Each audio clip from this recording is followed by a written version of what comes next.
Hello guys, this is leathertoolz. Today I'm going to review another knife. This is Buck 112. So this is Buck 112. I did a review already previously. I'm not sure I have deleted the video or not. Doesn't matter because this model is a bit different than previous model. So 2020, it has been a very good year for me, that I have reached something that I really wanted to reach. And I was very happy, and I just wanted to have something special for me to commemorate, to have something in my possession. I'm going to keep it for a long time. And I was looking for some kind of things that I want to buy for a long time, and that was a Buck 112. I do have some small collection of Buck 110, but this is Buck 112, which is it's a smaller version. It's sometimes called Buck 112 or Buck Ranger. It's a smaller model. It's developed because of the military navy, because the knife was too long for their ships. They wanted to shrink the blade size to be sold in the military PX or the military supply store, or even family can send it to their troops, the family members of the soldiers. So it's been a military history story also behind it too. And I find smaller blades also less intimidating to other people as well. And this year, why it was different was that this blade has actually the genuine ebony hardened handle. They collaborate with the guitar company to source the rightfully resourced ebony wood, and they had the material from guitar company, shipped it to Buck company, and they produce Buck 112 again with the ebony. So in previous history, Buck knife company has been in American history forever. They produce the knives at exactly the same style, same model up till now. So more than 50 years. They were producing Buck 110, and they only modifying some of the designs, slightly rounding here and there. They changed the knife still, but then the core identity stays the same. They use the ebony, they changed it to rosewood, they changed it to diamond wood. They have modified some of the handle material, but this time they went back to the ebony again. I couldn't miss it, so I just had to buy it. So here's the knife. So obviously I did unboxing already, and this is what it comes with it. So normally they always include this sheet. I will just put it here. You can pause and read. Yeah.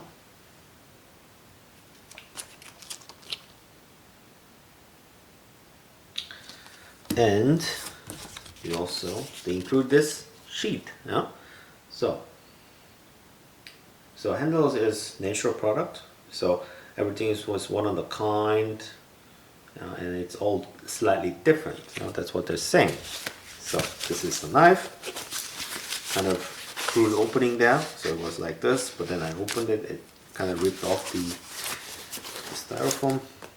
So this is Buck 112.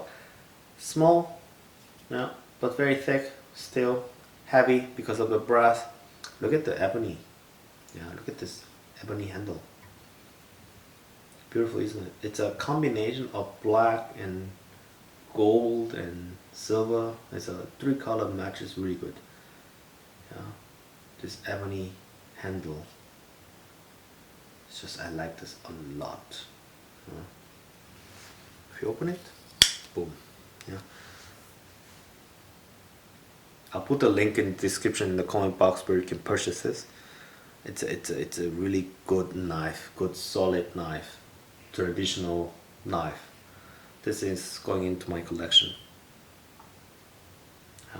If you're looking to compare it to Buck 110, I would also like to show you.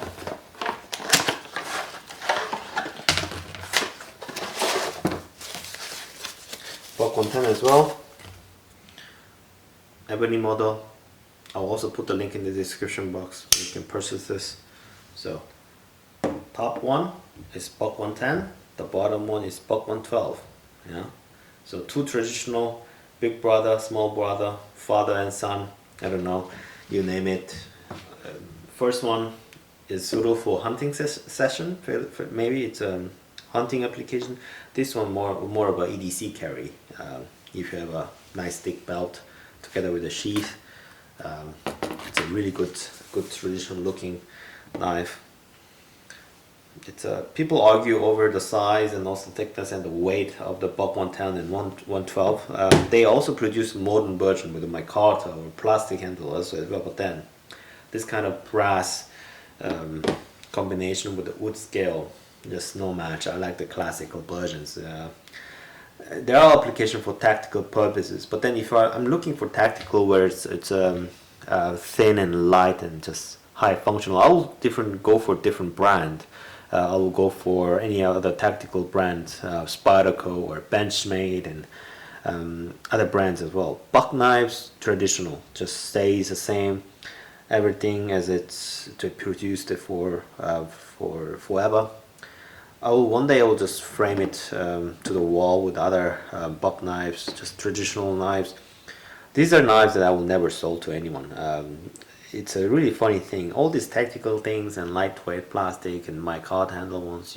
One day you might want to sell to other people for a little change of a collection, or you want to just reduce your size of your collection. But maybe these things, these classical ones, I will never try to trade or sell to anyone. I'll just keep it like this forever. It's just a classical thing. It just gives you inspiration if you want to. It's just a classical models. I don't have any more explanation to do. It's just the product says all. Buck 112. It's just a classical knife that I wanted to buy. Initial sharpness. One of the Buck's knives, interesting, is that the heat treatment for the steel is the top notch. They use 420 HEC for both blades because these are modern ones. There used to be a 440C model, which is also highly sought after. If you buy looking for North model, it's quite pricey now for market price. I wouldn't go for that far for my collection. I would just build my own collection. But the point is, the Buck's 420 HEC is different from other companies' 420 HEC. It's the same steel, of course, but the heat treatment they do is top notch. So it's the same ingredient, but they are really good cook. So if you are knife steel nerds, or if you are very good also knife user, you might also find difference while you use it. So Buck's 420 HEC is a high-end 420 HEC. It's a high-end heat treatment. They dialed it really well, and their sharpness also, how they sharpen their blades from the factory is just really good. Just from factory, just really sharp. So I think Buck really knows what they're doing. They have a forever guarantee as well. If you have a problem with your knife, contact Buck, send it in. They replace your knife with really less charge, or they just simply fix it for you without any questions. It is just, it's amazing. So Buck knife, I think they're really doing a good job into direction. They're also producing some of the modern models and modern models. They have also developed. They are developing a new way also for market, and I like that they're keeping the tradition also alive. You never know when these knives are going to never be made, so you better buy it while they'll sell. So yeah, so these things are going into my collection, and I'm very proud owner of Buck 112 and Buck 110. As simple basic model as they are with a simple steel, is one of the most highly valuable collection for me. So if you are also fan of Buck 112 and 110, if you have a good story, also put it in the comment, or put it in the comment box where I can read, so we can share how when you bought your Buck knife, and if you still have it, great job. So yeah, that's it. So if you enjoyed this video, please give me a thumbs up. If you haven't subscribed to my channel, please subscribe, and I will see you guys next video. Bye bye.